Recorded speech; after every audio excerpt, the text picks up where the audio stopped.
Tá? Então as áreas estão aqui, tá? Eu vou passar em uma por uma, vocês vão poder ver melhor, mas varia desde você poder fazer busca e planejamento, tá, nos jogos, até questões como gerar agentes believables ou agentes humanos, tá, que a gente fala. Então vão na ordem. Tá? O primeiro grande desafio é o que a gente chama de fazer o comportamento, aprender o comportamento dos NPCs. Tá? Então, de novo, o NPC, tá, é o Non-Player Character, é a sigla para os jogadores que não são controlados os agentes, tá, os personagens que não são controlados pelo jogador, são controlados pelo software, pela sua IA. Tá? E normalmente, como é que você programa um cara desse? Você vai, escreve o que ele tem que fazer em cada situação. Né, então as formas simples de fazer isso. Tá? Por exemplo, você coloca um botão de if, uma árvore que a gente chama de árvore de decisão. Se ele está vendo um inimigo, então atire. Se o inimigo está atirando, então fuja. Umas coisas bem simples. Né? Então um IA extremamente simples seria alguma coisa disso, ou uma máquina de estado finito, que também é simples, etc. A ideia é que a gente possa sair disso, que o personagem aprenda o que ele tem que fazer. Aprenda se aquela ação é boa ou não. Tá? Então, para isso a gente usa uma técnica de aprendizado de máquina chamada aprendizado por reforço. Tá? O que é o aprendizado por reforço? O aprendizado por reforço é igual, né, não sei quem tem cachorro em casa, tá? Né? Então se o cachorro faz xixi sei lá, no jornal, na área de serviço, tá? No lugar que ele tinha que fazer xixi, você dá um biscoitinho para ele. Né? E, good dog, bom menino. Tá? Se ele vai e faz xixi no meio da sala, tá? Você vai, pega, né? Pega o focinho dele, você não pode fazer xixi aqui, sei lá, bate rapidinho com o jornal nele, né? Sem tortura animal, nada disso, tá? Então, ou seja, né? Isso não pode. Isso é bom menino, docinho para você, para a coisa certa. Isso é ruim, né? Vai ficar de castigo pela coisa errada. Isso é aprendizado por reforço, tá? Fazemos a gente ainda é educado com isso, né? Castigo e recompensa, tá? E você faz isso com o personagem. Você vai ter métricas de sucesso, se ele está se dando bem, se ele não está se dando. Essa ação foi boa, então ele vai ganhar mais ponto, vai ganhar um bônus, vai ganhar alguma coisa. Essa ação foi ruim, então ele vai perder. E você usa isso para ele começar a identificar o que é bom e o que é ruim.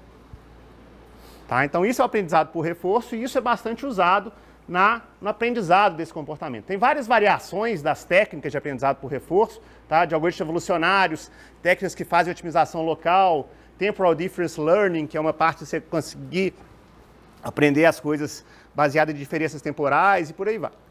Tá? Então, é uma área bastante interessante para quê? Para deixar as coisas mais independentes da sua programação. Tá? Você vai programar o personagem para ele aprender. Você não vai falar para ele que ele tem que fazer isso. Ele vai aprender sozinho, à medida que você vai jogando, cada vez mais ele vai jogando, a fazer as coisas certas ou erradas. Tá? Então, esse é um dos tópicos quentes aí da pesquisa em IA. Segundo tópico, Search and Planning. Tá? Essa é uma área que existe desde sempre na IA, tá? Que é assim, fazer uma busca num espaço de estados, uma busca de solução. Então, por exemplo, xadrez. Né? Como é que você joga xadrez? Você tem, normalmente, em vez de xadrez, fala do jogo da velha, que é mais simples. Tá? Você tem o tabuleiro do jogo da velha. Aí você tem uma pessoa que joga, aí você marca o tabuleiro.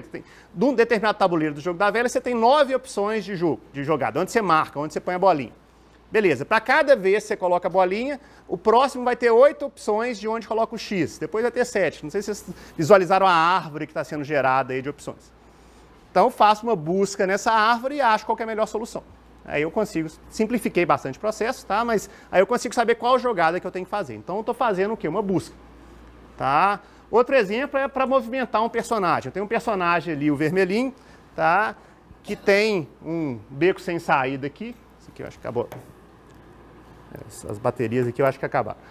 Ele tem um beco sem saída aqui, ele quer chegar aqui. Então, qual é a trajetória que ele tem que fazer? Então, eu vou fazer uma busca aqui, fazer um planejamento, etc. Tá? Então, tem algumas técnicas de IA já bem estabelecidas para isso. Tá? O famoso A estrela, tá? Que é um algoritmo para fazer busca em espaço de estados, é mais eficiente que o Dijkstra, para você achar o menor caminho entre 2 pontos, por exemplo. Tá? Então, a estrela é um algoritmo que é muito usado em IA. Minimax está nesses jogos, então esse exemplo que eu falei do jogo da velha, na verdade ele usa o Minimax, que é um algoritmo que também faz essa busca num ambiente que você está com um adversário, você está jogando contra alguém. Tá? Então são 2 algoritmos clássicos que já existem, são bem estabelecidos e tudo mais. Tá? Mas existem vários tópicos interessantes de pesquisa nisso aí. Tá? Uma delas, que é bem quente, é o Monte Carlo Tree Search. O que é isso? Né? Acabei de dar esse exemplo do jogo da velha. né? Vocês já fizeram as contas aí de quantos estados vai ter a árvore do jogo da velha? Não? Difícil. 9 fatorial. Tá? Ou seja, né, tem 1, depois mais 9, para cada 9 tem mais vezes 8, para cada 8 vezes 7, vezes 6, vezes 5, vezes 4. Então, assim, sem descartar estados repetidos, sem fazer simetrias, se gerar todos os estados, vai ter 9 fatorial. Tá? 9 fatorial ainda é um número razoável para um computador resolver num tempo factível. Tá? Aí você pega o xadrez. Tá? A árvore do xadrez já vai ter 10 elevado a 40 estados. Já começa a complicar mais um pouquinho. Tá? Mas mesmo assim já tem algoritmos extremamente eficientes para jogar xadrez e tal. Aí você pega outros jogos, tem um jogo famoso, é muito famoso no Japão, chamado Go. Tá? Alguém já viu falar do Go? Tá? É um jogo de estratégia, de conquistar territórios num tabuleiro 9x9, você vai mexendo pecinhas. Aí não existe ainda algoritmos, bons jogadores de inteligência artificial do Go. Por quê? Porque o espaço de estados é imenso, você não consegue conseguir padrões igual você consegue no xadrez, é muito difícil de jogar. Tá? Então o que eles fazem, o que esse Monte Carlo Tree Search faz é o seguinte, eu vou percorrer essa árvore de forma aleatória. É como se eu jogasse milhares de vezes, tá? Joga até o final, joga até o final, joga até o final. Você escolhe alguns caminhos na sua árvore para você jogar. Joguei aqui, joguei aqui, joguei aqui, joguei aqui, tá? E aí, dependendo do resultado, você chega no final, você sabe se aquela estratégia é boa ou não, um pouco estatístico. Tá? Ou seja, ó, eu escolhi essa jogada aqui, em 80% das vezes eu ganhei, dos 100 testes que eu fiz, em 80% eu ganhei e em 20% eu perdi. Então parece que aquela jogada é boa. Então você começa a analisar dessa forma. Tá? Por isso que é Monte Carlo. Né? Monte Carlo é essas estratégias probabilísticas e estatísticas que você vai tentando fazer. Não sei, assim... Não, mas se você tivesse um NPC jogando Candy Crush, talvez ele poderia ter que usar isso aí. Tá? Não você jogando. Tá? O poderia ser. O Candy Crush tem outras formas de talvez se resolver, que é usando o que a gente chama de Constraint Satisfaction Problems, mas é outro tipo de problema. Oi? Você botar peso na estrela, por exemplo, se o caminho tiver areia, que ele vai mais devagar? Sim, o A estrela é exatamente isso. Ele acha o menor caminho, assim... Aí, no peso da sua aresta, você pode pôr a distância, pode pôr o tipo de caminho, você pode pôr qualquer coisa desse tipo. Tá? Então, você consegue... O A-estrela é bem interessante por causa disso. Você consegue modelar ele para diversas situações diferentes. Tá? E uma grande área de pesquisa que tem também são as variações do A-estrela. Tá? Um dos maiores problemas do A-estrela é que ele ocupa muita memória. Ele gasta muita memória. Mais que problema de processamento é memória. Tá? Então, como é que você trabalha com a estrela no que a gente chama de memory bounded? Ou seja, fazer a estrela numa determinada situação onde eu tenho o máximo de memória lá que eu posso usar. Tá? Ou eu quero fazer a estrela em tempo real, tá? Que é outro problema. Num jogo, tá? O seu jogo está lá rodando 30 frames por segundo. Tá? Então, seu NPC não pode ficar lá parando, pensando para onde que ele tem que ir enquanto ele está tomando tiro. Então, ele tem que ser rápido. Então, como é que eu faço uma estrela? Tá? Apesar dele ser rápido, ele pode, né, dependendo do tamanho do espaço de status que ele tem que buscar, pode ser demorado. Tá? Então, como é que eu faço isso funcionar em tempo real? E tem várias variações interessantes. Tá? E também começar a usar esses algoritmos de Search and Planning para outras situações que não seja, né, achar uma melhor solução num jogo de xadrez ou achar o melhor caminho. Tá? Por exemplo, fazer uma narrativa interativa, gerenciar uma narrativa. Tá? Nós vamos falar da narrativa interativa daqui a pouquinho. Né? Fazer um planejamento multi-agente. Agora eu quero planejar vários agentes e por aí vai. Tá? Então, apesar de ser uma área, vamos falar assim, clássica, né? A estrela é clássico, Minimax é clássico, a área de Search and Planning é uma área que ainda tem muita coisa para avançar e continua avançando. Todo dia não, mas todo ano sai novas variações do A estrela que são específicas para isso, o pessoal compara com as antigas, mostra que é bom, não é bom. Tá? Eu já tinha um aluno de mestrado que trabalhou com isso, juntou o A estrela bidirecional com a estrela em tempo real e geramos um novo algoritmo que funciona em determinados tipos de situação que é mais vantajoso. Por aí vai. Tá? Então são coisas interessantes que a gente trabalha por aí. Tá? Uma outra grande área, tá, que está cada vez mais ganhando força é o que a gente chama de Player Modeling. Tá? Que é um pouco relacionado com aqueles sistemas de recomendação. O que o sistema de recomendação fez? Ele me reconheceu, ele modelou os meus gostos. Tá? Modelou o que eu compro. Né? Então, hoje você tem muito essa questão de análise de sentimentos, você tentar, não sei se o Fabrício deu palestra para vocês, foi o Fabrício que falou. Pois é, então, você tentar entender, o povo está lá no Twitter tweetando, tá? Você conseguir, a partir dos tweets dele, saber se o cara é de esquerda ou de direita, tá? Se ele é a favor ou contra o aborto, sei lá. Assim, você conseguir identificar esse tipo de coisa. E aqui é a mesma coisa, eu quero identificar o jogador que está jogando, tá? Modelar esse jogador. Tá? Então, construir modelos computacionais para representar os jogadores de forma, como é que eles percebem o jogo, como é que eles reagem para o jogo. E o que isso permite? Eu reconhecer o jogador e entender o jogador permite eu fazer no jogo? Fazer um jogo específico para ele. Né? Igual o sistema de recomendação falou os melhores livros para mim, igual o Netflix sugere os filmes de acordo com os filmes que eu vejo, tá? Aqui, se o cara está morrendo direto num determinado ponto, deixa eu facilitar essa parte do jogo para ele.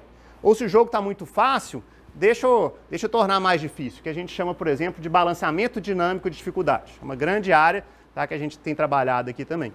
Ou seja, a dificuldade do jogo, né, se você pega um jogo que é fácil demais, você desiste. Não é que você desiste, desculpa. Você fica de saco cheio. Esse jogo está fácil demais, para de jogar. Se o jogo está difícil demais, você tenta uma vez, tenta outra vez, desiste. Então, o ideal é um jogo que mantenha, né, o que a gente chama de fluxo, o flow. Né, o seu interesse para o jogo seja desafios cada vez mais crescentes que te mantenham imerso no jogo, que você fique jogando lá. Tá? Então, se ele te conhecer, saber como é que você joga, o que você gosta, etc., fica muito mais fácil de fazer isso. Tá? Outra coisa, outra área que isso permite são as narrativas iterativas, tá? Que eu vou falar mais para frente um pouquinho. Mas narrativa iterativa é exatamente você tentar gerar a história do jogo online, on the flow. Tá? Ou seja, você está jogando o jogo, de repente você entra numa porta, aí ele vai e cria um novo cenário ali para você, com um novo desafio, etc. Fazer um jogo infinito. Tá? Então, a gente pode fazer esse tipo de coisa, tá? Mas para isso é muito importante você conhecer o jogador que está ali jogando, para você tentar identificar ele e conseguir conhecer. Tá? Então chegamos, esse é o quarto ou quinto, tá? Chegamos nos Game as AI Benchmarks, tá? Ou seja, usar jogos como benchmarks, tá? Como programas teste, vamos falar assim, para algoritmos de IA. Tá? Então, né, um benchmark pode ser considerado como um padrão sobre o qual você vai colocar, né, seu programa para rodar e ver se ele é bom ou não. Isso é muito comum em áreas de análise de desempenho, né, compiladores. Você faz um novo compilador, deixa eu ver quanto tempo que ele vai demorar para compilar o GCC, por exemplo, um determinado programa. Aí você vai e compara os dois programas sobre a mesma métrica. Então a ideia aqui é a mesma coisa. Então tem uma métrica comum, tá? Seja um jogo, seja um mapa, seja alguma coisa, para poder testar meus algoritmos de IA. Tá? Então aí a pesquisa não é tanto no algoritmo de IA, mas em como testar esses algoritmos de IA. Tá? E a grande dificuldade disso é exatamente a necessidade de interfaces externas para o seu jogo. Você está seu jogo aqui, você tem que plugar seu algoritmo de IA e ele conseguir conversar com aquele jogo. Tá? Aqui nos jogos comerciais isso é difícil. Tá? Existem algumas APIs que conseguem para alguns jogos fazer alguma coisa, tá? Mas estão surgindo jogos específicos. Então tem uma competição que é em cima de um jogo do Mario antigo. Tá? Tem outros que é um montão de benchmarks de mapas de jogos, onde você vai testar seus algoritmos de busca, suas variações do A-estrela e etc. Tá? Então é uma área interessante também. Quinto ou sexto, eu já perdi a conta. Tá? Então, modelagem procedural. Tá? Geração procedural de várias coisas dentro de um jogo. Tá? Então, o que é Procedural Content Generation? Tá? Você gerar conteúdo de forma computacional. Pode ser seu cenário. Tá? Então, você quer fazer uma floresta cheia de árvores diferentes. Em vez de você pegar seu artista e ter que ir lá desenhar cada arvorezinha e modificar aqui, não, você tem um algoritmo que gera uma floresta, variando isso, aí a árvore fica maior, fica menor, fica com mais galho, fica com menos galho, etc. Tá? O mapa do jogo, um cenário, você quer mudar o mapa, você pode fazer o computador gerar um novo mapa, novos desafios, novas narrativas, etc. Né? Ou seja, o próprio computador vai gerando o jogo. Né? Então a narrativa interativa que eu falei no slide passado tem um pouco a ver com isso também. Né? Ou seja, você vai gerar um jogo infinito, um cenário infinito, uma história infinita. Tá? Fica preocupado, pô, aí os artistas vão perder emprego, os level designers vão perder emprego. Level designer é aquele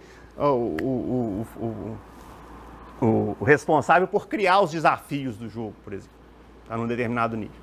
Né? Então, você está fazendo isso proceduralmente, tá? Então pode ser que isso vai tirar o emprego de algumas pessoas. Tá? Outro tema, Computation Narrative, que, né, para a gente é ligado em termos de IA, ligado a esse Procedural Content Generation, ou seja, eu tentar fazer uma narrativa gerada pelo computador. Tá, tudo bem, tem umas coisas mais filosóficas ali, que são aquelas duas perguntas de cima, né? Ou seja, jogo é uma forma de narrativa? Né? Eu tenho um livro, o livro é uma forma de narrativa, um filme é uma forma de narrativa, e o jogo? Tá, eu posso considerar o jogo como contando uma história? Tem jogos que sim, tá? Tem jogos que contam uma história, você vai estar imerso naquela história, né? A gente fala até de história iterativa, porque você vai definir os caminhos que você vai seguir naquela história, etc. Tá? E aí então tem toda essa discussão sobre narrativas computacionais, tá? Que investigam exatamente o aspecto e a representação e geração de histórias nos jogos. Tá? Então aqui eu peguei um exemplo, tá? Não sei se alguém já viu, é um jogo, entre aspas, chamado Facade. Alguém? Depois vocês procuram lá, Facade com C cedilha, F-A-C cedilha A-D-E. Tá? É uma narrativa iterativa, tá? Você chega para visitar a Grace e o Trip, são um casal de amigos seus que estão no meio de uma briga. Tá? E de acordo com as coisas que você faz no jogo, as suas reações em relação a eles, a história vai mudando.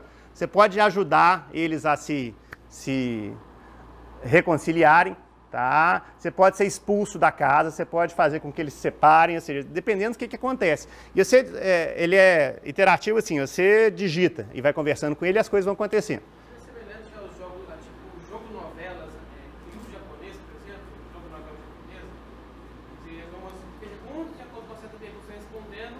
Só que aqui não tem tanta pergunta, assim, aqui é mais que simplesmente pergunta e resposta. Você pode do nada falar, Grace, larga o Trip e vão fugir comigo. Tá? E o Trip assusta assim, ela fica vermelha, etc. Tá? Ou senão você pode começar a conversar, não, vocês têm que pensar melhor um no outro, ou seja, de acordo com o que... Ele tem muito essa questão de interpretação de linguagem natural, né? De acordo com o que você está escrevendo, ele vai tomando as decisões ali, e as histórias parecem ser infinitos. Na verdade, não é infinito, né? Depois de você jogar várias vezes, você vai ver que determinados tipos de ação sua leva você meio que classifica. Você tem os tipos de final, né? Você vai separar eles, você vai ser expulso da casa, você vai fazer isso, você vai ficar bêbado e assim por diante. Tá? Mas é interessante você brincar lá. Você pode baixar o programinha e jogar na sua casa. Tá? Então, de certa forma, o conteúdo, a história está sendo gerada, a narrativa. Tá? Ou seja, o que acontece? Essa história que está sendo contada está sendo gerada automaticamente, proceduralmente. Tá? Bom, andar mais rapidinho aqui, senão não vai dar tempo. Believable Agents, tá? Ou seja, é o teste Turing. Né? Ou seja, gerar agentes que sejam críveis. Né? A palavra em português é meio estranha. Né? Você vai acreditar que eles são seres humanos ali. Né? Que você está jogando com alguém que seja... parece ser um ser humano. Então, a ideia é essa, tentar fazer seus jogadores criar humano, serem mais parecidos com um ser humano. E o objetivo é o quê? Aumentar a imersão, tá? Fazer com que você interaja melhor com o jogo e assim por diante. Tá? Tem gente que não gosta de jogar online. Eu quero jogar sozinho na minha casa. Então, vamos simular que você está online jogando contra um montão de bots que parecem seres humanos. Tá? Bom, essa é uma área um pouquinho mais específica, que é você usar a inteligência, a IA, para ajudar a gerar os jogos. Tá? Ou seja, são ferramentas de IA para facilitarem o desenvolvimento de jogos, seja te ajudar a gerar regras, gerar puzzle, gerar física e etc, etc, etc. Então é uma coisa mais específica que isso especificamente a gente não trabalha aqui não. Tá? E uma outra... Está quase acabando, faltam duas, tá? O General AI, tá? Que a gente chama de General Artificial Intelligence, tá? O AGI, tá? General Artificial Intelligence, Artificial General Intelligence, tá? Ou a inteligência artificial genérica. O que é isso, tá? Tem uma, né, nas origens da IA também, uma separação que eles chamam de IA forte e IA fraca. Tá? Esse nome não é muito bom, não, mas é Strong AI e Weak AI. Tá? A Weak AI, a IA fraca, é o que a gente tem hoje em dia.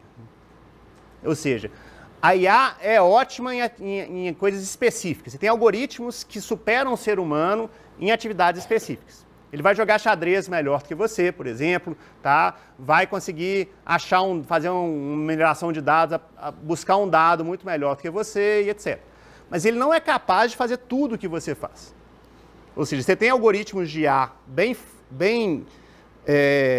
estruturados que funcionam de forma excelente em aplicações específicas, mas você ainda não tem um ser humano, tá? Que é bom em, pelo menos mediano, em tudo que ele faz. Né? Depende do ser humano, né? Claro.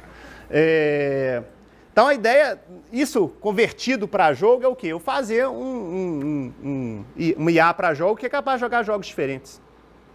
Tá? Então, em vez de eu fazer uma IA que detona o StarCraft, que é excelente no StarCraft, mas em qualquer outro jogo RTS vai se dar mal, eu quero fazer uma IA que jogue bem todos os jogos RTS. Igual, se você é viciado em jogo RTS, você vai se dar razoavelmente bem em qualquer jogo RTS que te colocarem na frente. Bem, você vai ter um tempo de, talvez, acostumar com as regras dos personagens, as coisas daquele jogo específico, mas depois você vai se dar bem.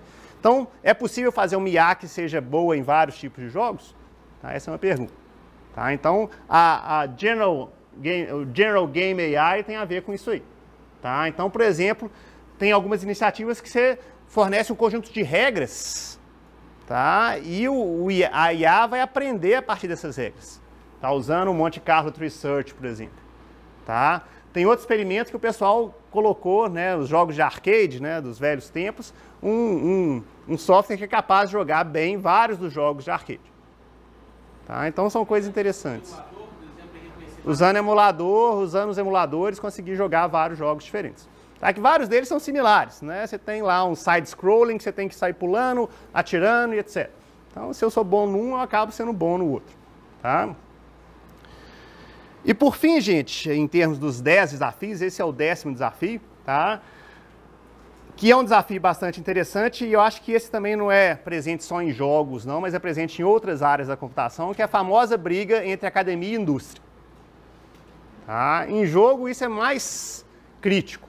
Tá? Então, aquelas duas frases são famosas. Na indústria, eles falam, tá, que a pesquisa que é feita na academia, né, a pesquisa em jogos que é feita pela academia não serve para nada. Is useless.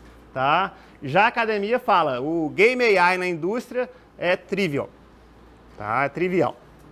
Tá? Por quê? Né? Normalmente a indústria tem aquele desafio, ela tem que lançar o jogo em 4 meses. A IA normalmente é a última coisa que chega para ser entrada no jogo, o povo está preocupado muito mais com gráfico, etc. Tá? Então acaba fazendo uma solução simples. Tá? E o povo da academia chia.